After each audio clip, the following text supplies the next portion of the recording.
Today's topic is going to be the types of witches that there are and the type of magical gifts that we all have.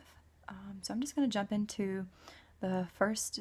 First, I'm just going to jump into the list of the types of witches that there are.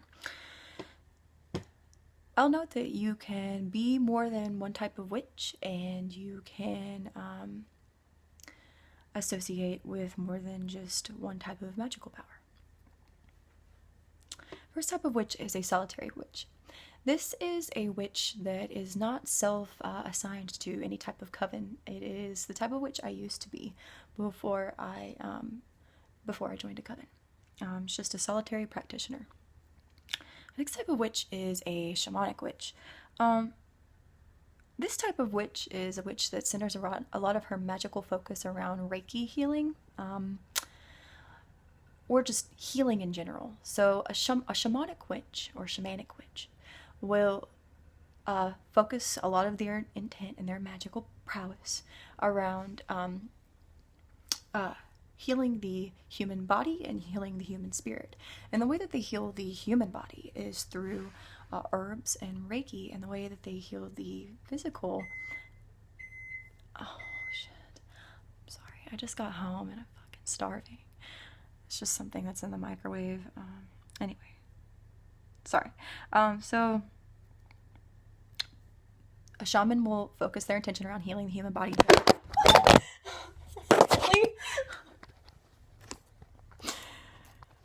I'm just gonna blame them on Mercury retrograde.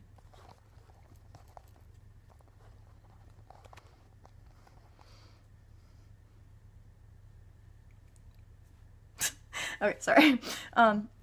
This type of, let me just backtrack. Okay, so a shaman, wow, for the 15th time, will focus their intent on healing the physical or the spiritual body. The way that they do heal the physical is through use of herbs and Reiki, and the way that they heal the spiritual is through psychoactive substances. I gotta say it twice for effect. So I actually have a friend who was brought into the woods by this self-proclaimed shaman, and somewhere in like Netherland, Colorado, and he was dosed on ayahuasca for like 3 days. And afterwards, I did not recognize this individual, and I would say that there was a severe spiritual quality to him that he did not have beforehand. And I'm going to go as far as to say that this shaman knew exactly what he or she was doing. I think it was a he. And yeah. So that's an example of a shamanic witch. Next type of witch is a kitchen witch.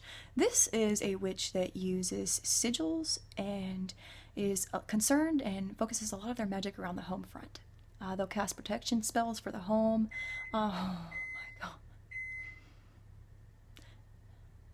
Is that gonna go on? No, surely not. Surely only twice, right? Anyway, so they'll put a lot of their intention into the food quality. Kitchen witches make the best food. I mean, damn. They'll make really good food. Yeah, it's a kitchen witch. Next type of witch is a hedge witch. This is a witch that travels the astral planes a lot. They'll put a lot of their focus around out-of-body experiences and contacting ancestral lines. And I actually have had an out-of-body experience before. I witnessed me giving birth to my own son from 12 feet above my head in the hospital. I told my mom about it afterwards, and she thought I was crazy. And you know what? I probably tried to believe it too for a moment, but this was obviously before I was involved in witchcraft. So I didn't know what to make of it, but I understand now that it was an out-of-body experience. And I've noticed a lot of people who have testimonials to these OBEs, out-of-body experiences, are people that have been near death or involved in something extremely harmful and painful to their human body, to which giving birth to that child was. I'm a tiny girl, but anyway. So yes, that's the hedge witch. The next type of witch is the draconian witch. This is a witch that works a lot with dragon energy and works in the draconian collective. this is a deep and scary place that you don't want to be fucking around in if you don't know what you're doing. You probably can recall the term dragon energy from Trump and Kanye West earlier this year as they were trying to use it. They are not draconian witches by any stretch of the imagination. I'm so sorry. It's too late to turn back now. They're not draconian witches by any stretch of the imagination. They are, they do contribute to the draconian collective by giving off their narcissistic energy, but they are definitely not draconian witches. And the way to denote a draconian witch is by use of the term warlock. A lot of people get confused with like what they should name a individual, a soul that has the gender expression of divinely male. That is not, it is not correct to call a guy, a male, a warlock or a wizard simply because of their physical expression, which is not the same as, there is no spirit, souls have no gender, but I'm getting way off track. So a person that involves themselves in draconian witchiness is a lot of times called a warlock. A death witch. This is a witch that involves herself in necromancy a lot. You probably have seen examples of necromancy used if you've ever studied the Spanish holiday of Dia de los Muertos. They celebrate the dead, they raise the dead, they contact the dead. So that is something that death witches do. They use a lot of period blood for their magic, anything that involves the destruction process. So they'll use rotten berries, rotten figs sometimes for their craft. They'll also use Ouija boards, obviously, as they can contact the dead. Ouija boards are also a tool used by hedge witches? I'm sorry, yes, by hedge witches as they contact their ancestral lines. Just ignore it. Next type of witch is a cosmic witch. This is a witch that is very much involved in astrology. She or he studies they. I don't like gender pronouns, but anyway, so they, I fall into them too, though. It's alright. Just forget myself. But cosmic witches focus a lot of their magic surrounding moon phases and movement of celestial bodies. I will also denote in this video that a lot of people get horoscopes, which are what you... A cosmic witch will study the movement of planetary bodies and how it manifests into fluctuations of the facets of personality and mood here on Earth. And sometimes they'll like put out like just a general horoscope. It's like, you're gonna have a good day today. On the surface level, that looks like absolute bullshit to somebody that isn't familiarized with occultism. And so it gives witches a bad name. People, I hear people say a lot, I don't involve myself with horoscopes. Well, do you involve yourself with witchcraft or occultism? Because those are all, I'm sorry, with astrology, because those aren't like synonymous terms with each other. They're not interchangeable like that.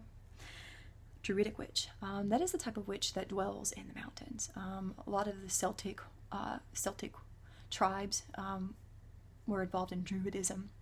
We actually have in my hometown, my hometown rests at the foothills of the Ozark Mountains. So in my hometown, we actually have a Druidic society. It's like the Ozark Druids or something. I've contacted them before to just kind of see what's up, and I was not allowed anywhere near them. So anyway, next type of witch is a hereditary or a blood witch. This is a type of witch that's born into a coven or born into society that is witchy tribal, right? God. So these types of people, these types of witches usually have books of shadows passed down to them from generation to generation. They can or they may not identify with their own witchhood. It's not a word, but anyway. So whether or not they do is, I suppose, bears no consequence because they're simply blood witches by birth, right? Organic witches, these are types of witches that focus a lot on the appearance or the upkeep and just the general overall health of the human body. For upkeep, they practice a lot of biokinesis, which is manipulating their cellular networks. Basically, in layman terms, that's just feeding a lot of positivity to yourself, and that does a lot of positive effects for aging. You can see a stereotype. You've probably seen the stereotype of witches not aging as rapidly as other people, and that's because they are very they're involved in depth in the process of biokinesis, which is helping them put a halt to the aging process. It's actually really effective and fucking awesome. But anyway, so next type of witch is a sea witch. This is a witch that probably has a lot of water elements within her natal chart. So, for instance, a Scorpio or a Cancerian energy in her moon or her sun or ascendant, or her houses, somewhere in her houses. Did I say Pisces as well?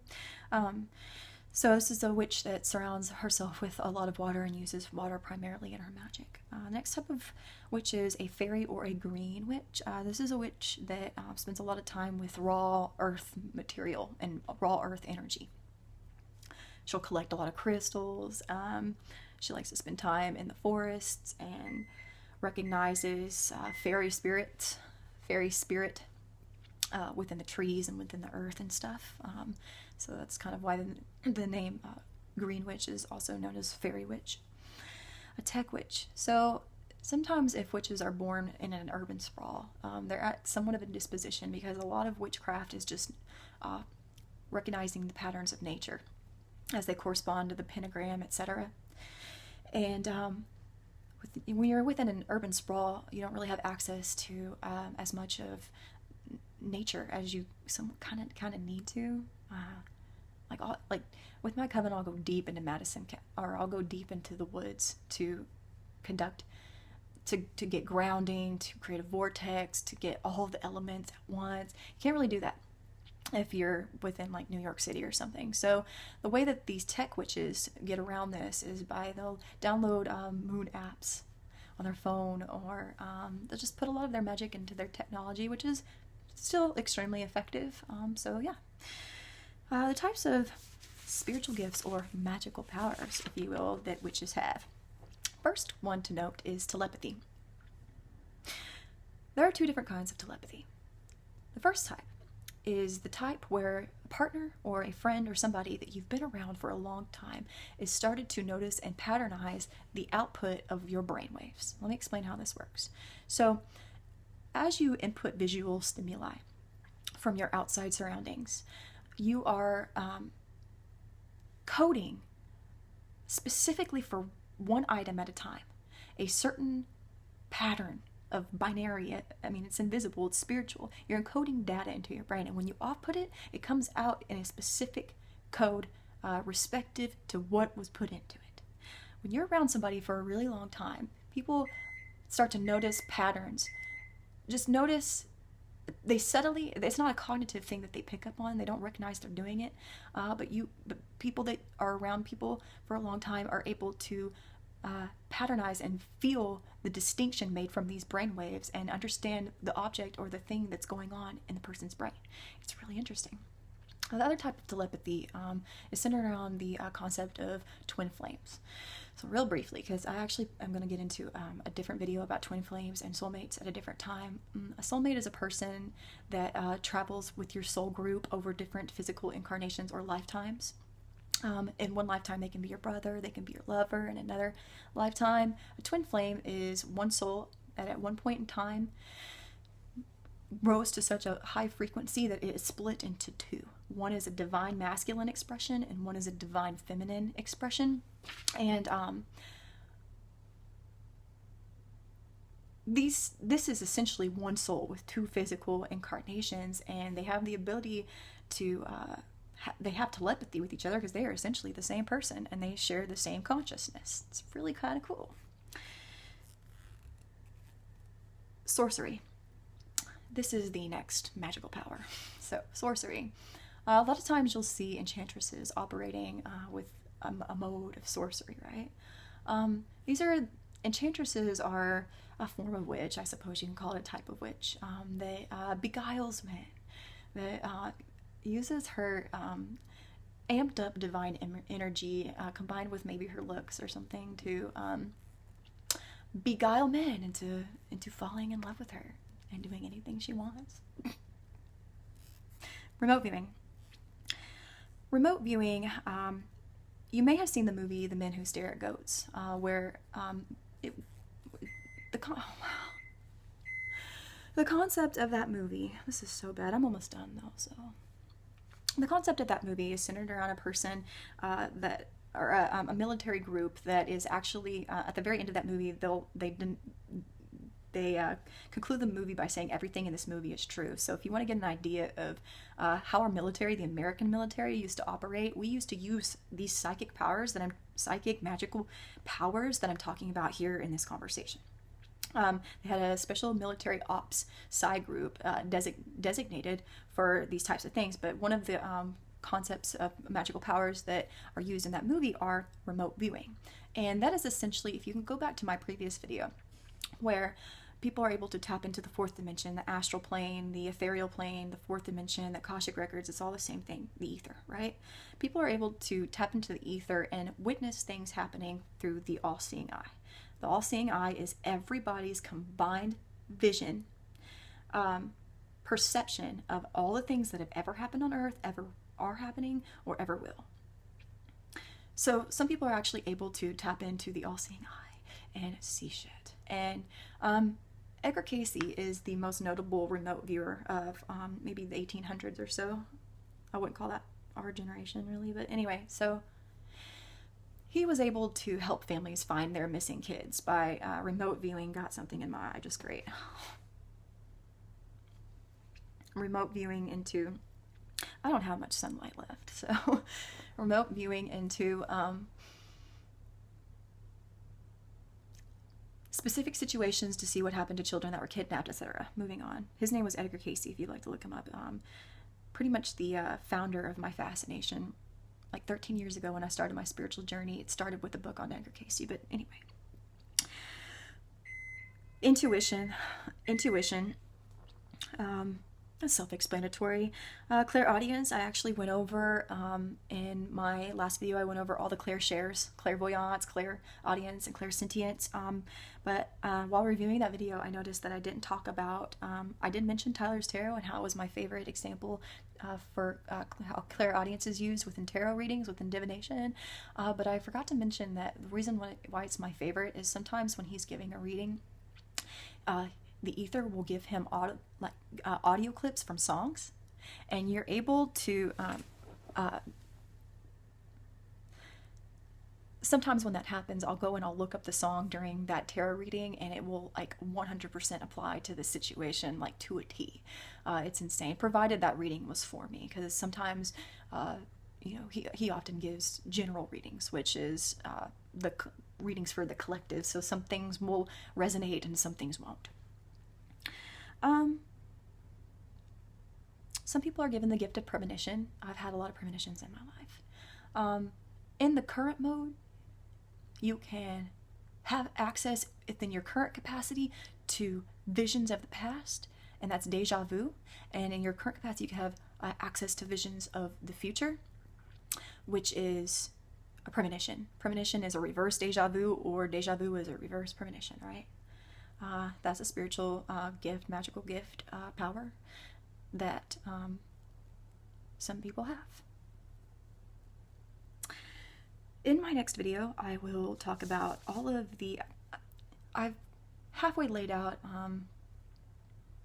some groundwork for how to understand witchcraft from the spiritual side. But there is very much a physical side too, to being able to understand how witchcraft works, like an actual scientific, hard, physical set of principles that I'm going to talk about in my next video that will help you understand how witchcraft works on Earth and the material reality around us. The occult was started by a man named Hermes Trismegistus, who is the founder of the astrological wheel and founder of the occult, and I'll get into his history